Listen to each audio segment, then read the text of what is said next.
John, here's a review we hear versions of every week. Choosing an appliance based on brand reputation doesn't always work out the way you think it should.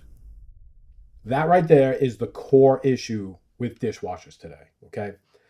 Almost everything on the floor is quiet enough for you to run while you're talking or doing homework or listening to music or watching a movie. I mean, whatever your day to day routine is.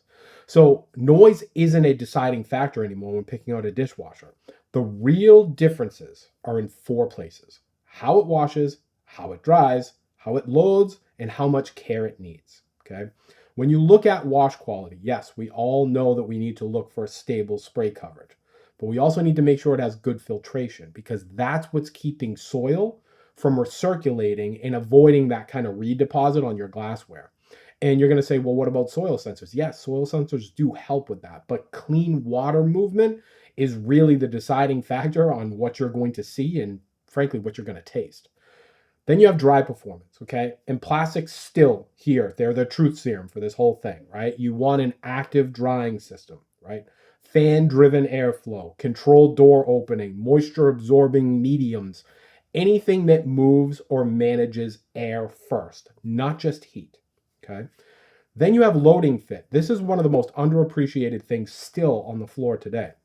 Adjustable tines, a third rack that's actually not stealing space from your second level where you put your glassware, in room for tall bottles or sheet pans, all of those odd objects that people just want to get out of the sink.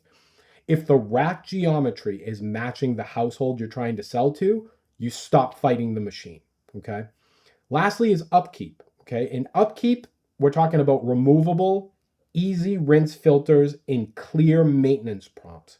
If you keep the care levels simple, the users will actually do it, and then the performance is going to stay consistent for you. Okay. The trap here is starting with a logo. Big names, they still make great machines, but so do a lot of companies that you haven't heard of yet. And the difference is whether that entire system is matching their dishes and their routines. So I'm going to give you a cheat code here. Okay. Ignore the brand for 1 minute in your pitch. Okay. All you need to say is, show me what you load most and tell me what's still wet at the end. Okay. When you pick based off of those answers, not name recognition, okay, the right dishwasher is going to reveal itself in what? 2 minutes. Okay. Quiet is now a standard. Okay. Results are the choice here.